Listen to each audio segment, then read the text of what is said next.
Bienvenidos a Somos Lectores Digitales, un espacio en el que compartimos distintos textos de la cultura universal en formato de audiolibro. Espero que este aporte te llegue y sirva de gran ayuda para lo que necesites. Si te gusta este tipo de contenido, te invito a compartir y darle a me gusta abajo, o dejar tus comentarios. Por último y antes de empezar, si quieres apoyarme, puedes darle al botón para suscribirte y a la campana de notificaciones. Ahora sí, espero que disfrutes de este viaje. El arte de la guerra, por Sansa. Capítulo 11. Sobre las 9 clases de terreno. Conforme a las leyes de las operaciones militares, existen 9 clases de terreno. Si intereses locales luchan entre sí en su propio territorio, a este se le llama terreno de dispersión. Cuando los soldados están apegados a su casa y combaten cerca de su hogar, pueden ser dispersados con facilidad. Cuando penetras en un territorio ajeno, pero no lo haces en profundidad, a este se le llama territorio ligero. Esto significa que los soldados pueden regresar fácilmente. El territorio que puede resultarte ventajoso si lo tomas, y ventajoso al enemigo si es él quien lo conquista, se llama terreno clave. Un terreno de lucha inevitable es cualquier enclave defensivo o paso estratégico. Un territorio igualmente accesible para ti y para los demás se llama terreno de comunicación. El territorio que está rodeado por 3 territorios rivales y es el primero en proporcionar libre acceso a él a todo el mundo se llama terreno de intersección. El terreno de intersección es aquel en el que convergen las principales vías de comunicación uniéndolas entre sí, sé el primero en ocuparlo, y la gente tendrá que ponerse de tu lado. Si lo obtienes, te encuentras seguro, si lo pierdes, corres peligro.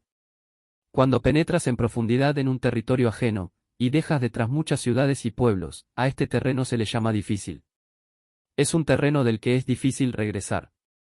Cuando atraviesas montañas boscosas, desfiladeros abruptos u otros accidentes difíciles de atravesar, a esto se le llama terreno desfavorable. Cuando el acceso es estrecho y la salida es tortuosa, de manera que una pequeña unidad enemiga puede atacarte, aunque tus tropas sean más numerosas, a este se le llama terreno cercado. Si eres capaz de una gran adaptación, puedes atravesar este territorio. Si solo puedes sobrevivir en un territorio luchando con rapidez, y si es fácil morir si no lo haces, a este se le llama terreno mortal. Las tropas que se encuentran en un terreno mortal están en la misma situación que si se encontraran en una barca que se hunde o en una casa ardiendo. Así pues, no combatas en un terreno de dispersión, no te detengas en un terreno ligero, no ataques en un terreno clave, ocupado por el enemigo, no dejes que tus tropas sean divididas en un terreno de comunicación. En terrenos de intersección, establece comunicaciones, en terrenos difíciles, entra aprovisionado, en terrenos desfavorables, continúa marchando, en terrenos cercados, haz planes, en terrenos mortales, lucha. En un terreno de dispersión, los soldados pueden huir. Un terreno ligero es cuando los soldados han penetrado en territorio enemigo, pero todavía no tienen las espaldas cubiertas, por eso, sus mentes no están realmente concentradas y no están listos para la batalla. No es ventajoso atacar al enemigo en un terreno clave, lo que es ventajoso es llegar el primero a él. No debe permitirse que quede aislado el terreno de comunicación, para poder servirse de las rutas de suministros.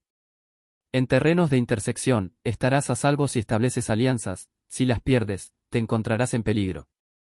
En terrenos difíciles, entrar aprovisionado significa reunir todo lo necesario para estar allí mucho tiempo. En terrenos desfavorables, ya que no puedes atrincherarte en ello, debes apresurarte a salir. En terrenos cercados, introduce tácticas sorpresivas. Si las tropas caen en un terreno mortal, todo el mundo luchará de manera espontánea. Por esto se dice, sitúa a las tropas en un terreno mortal y sobrevivirán. Los que eran antes considerados como expertos en el arte de la guerra eran capaces de hacer que el enemigo perdiera contacto entre su vanguardia y su retaguardia, la confianza entre las grandes y las pequeñas unidades, el interés recíproco para el bienestar de los diferentes rangos, el apoyo mutuo entre gobernantes y gobernados, el alistamiento de soldados y la coherencia de sus ejércitos. Estos expertos entraban en acción cuando les era ventajoso, y se retenían en caso contrario.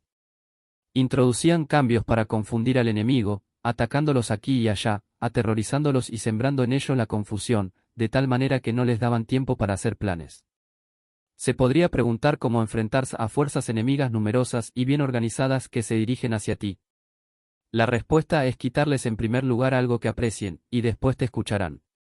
La rapidez de acción es el factor esencial de la condición de la fuerza militar, aprovechándose de los errores de los adversarios, desplazándose por caminos que no esperan y atacando cuando no están en guardia. Esto significa que para aprovecharse de la falta de preparación, de visión y de cautela de los adversarios, es necesario actuar con rapidez, y que si dudas, esos errores no te servirán de nada. En una invasión, por regla general, cuanto más se adentran los invasores en el territorio ajeno, más fuertes se hacen, hasta el punto de que el gobierno nativo no puede ya expulsarlos. Escoge campos fértiles, y las tropas tendrán suficiente para comer. Cuida de su salud y evita el cansancio, consolida su energía, aumenta su fuerza.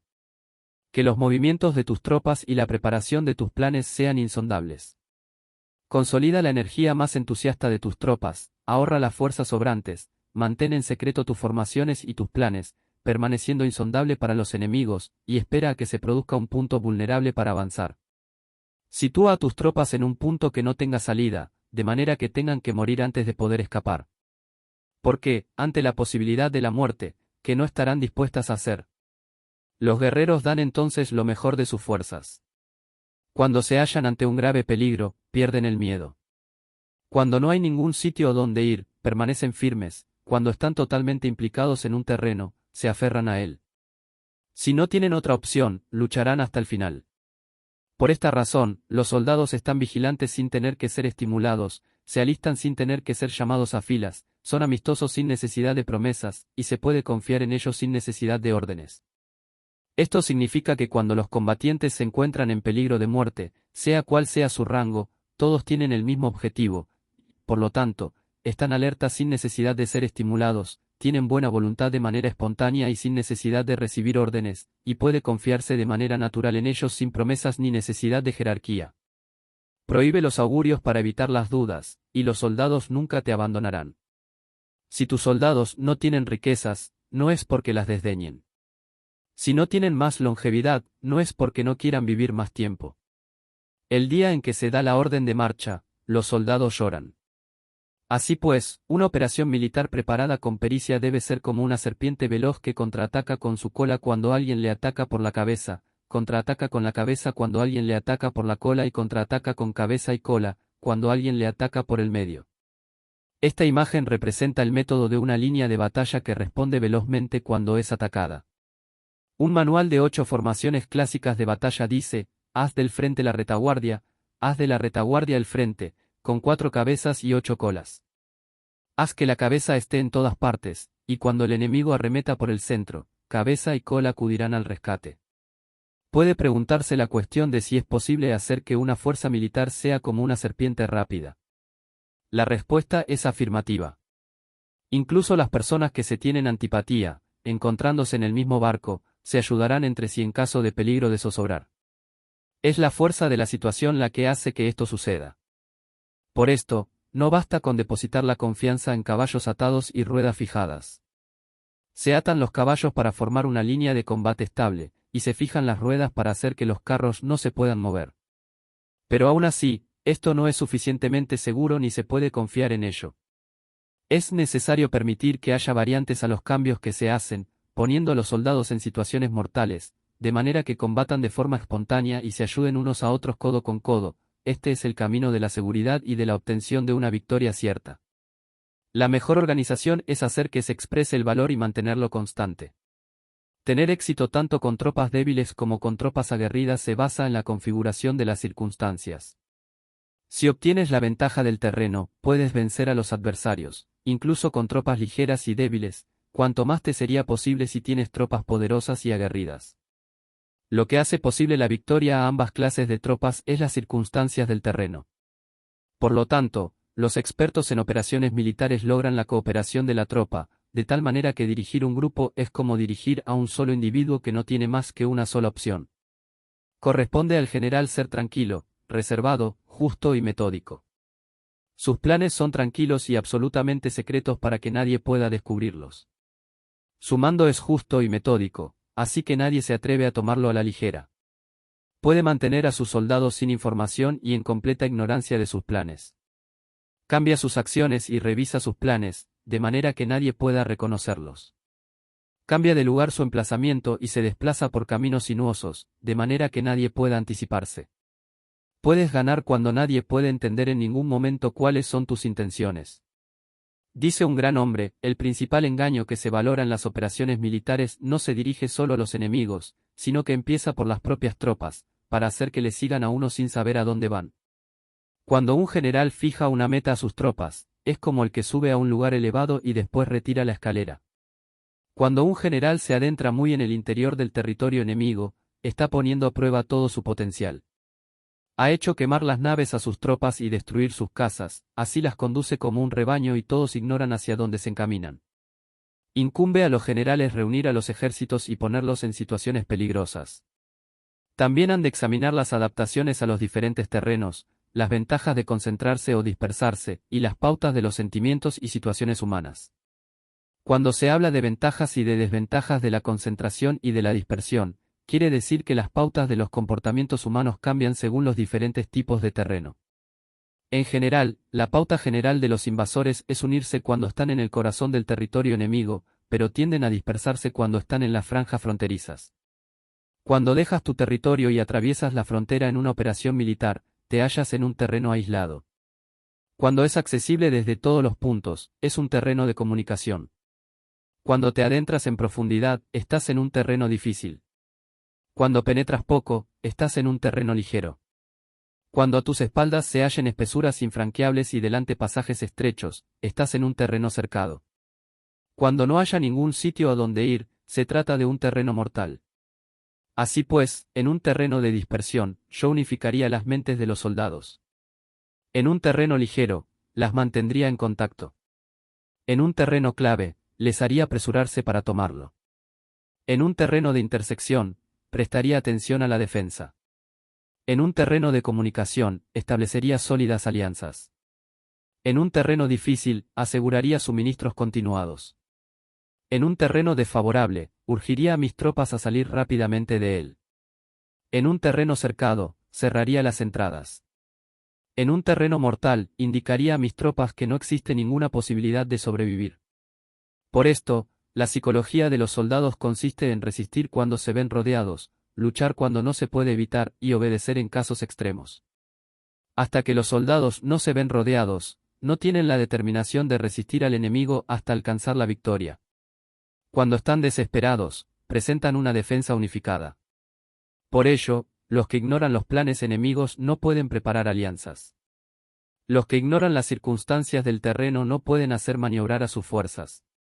Los que no utilizan guías locales no pueden aprovecharse del terreno. Los militares de un gobierno eficaz deben conocer todos estos factores. Cuando el ejército de un gobierno eficaz ataca a un gran territorio, el pueblo no se puede unir. Cuando su poder sobrepasa a los adversarios, es imposible hacer alianzas. Si puedes averiguar los planes de tus adversarios, aprovéchate del terreno y haz maniobrar al enemigo de manera que se encuentre indefenso. En este caso, ni siquiera un gran territorio puede reunir suficientes tropas para detenerte. Por lo tanto, si no luchas por obtener alianzas, ni aumentas el poder de ningún país, pero extiendes tu influencia personal amenazando a los adversarios, todo ello hace que el país y las ciudades enemigas sean vulnerables. Otorga recompensas que no estén reguladas y da órdenes desacostumbradas. Considera la ventaja de otorgar recompensas que no tengan precedentes, observa cómo el enemigo hace promesas sin tener en cuenta los códigos establecidos. Maneja las tropas como si fueran una sola persona. Empléalas en tareas reales, pero no les hables. Motívalas con recompensas, pero no les comentes los perjuicios posibles. Emplea a tus soldados solo en combatir, sin comunicarles tu estrategia. Déjales conocer los beneficios que les esperan, pero no les hables de los daños potenciales. Si la verdad se filtra, tu estrategia puede hundirse. Si los soldados empiezan a preocuparse, se volverán vacilantes y temerosos. Colócalos en una situación de posible exterminio, y entonces lucharán para vivir. Ponles en peligro de muerte, y entonces sobrevivirán. Cuando las tropas afrontan peligros, son capaces de luchar para obtener la victoria. Así pues, la tarea de una operación militar es fingir acomodarse a las intenciones del enemigo. Si te concentras totalmente en este, puedes matar a su general aunque estés a kilómetros de distancia. A esto se llama cumplir el objetivo con pericia. Al principio te acomodas a sus intenciones, después matas a sus generales, esta es la pericia en el cumplimiento del objetivo. Así, el día en que se declara la guerra, se cierran las fronteras, se rompen los salvoconductos y se impide el paso de emisarios. Los asuntos se deciden rigurosamente desde que se comienza a planificar y establecer la estrategia desde la casa o cuartel general. El rigor en los cuarteles generales en la fase de planificación se refiere al mantenimiento del secreto. Cuando el enemigo ofrece oportunidades, aprovéchalas inmediatamente. Entérate primero de lo que pretende, y después anticípate a él. Mantén la disciplina y adáptate al enemigo, para determinar el resultado de la guerra. Así, al principio eres como una doncella y el enemigo abre sus puertas, entonces, tú eres como una liebre suelta, y el enemigo no podrá expulsarte.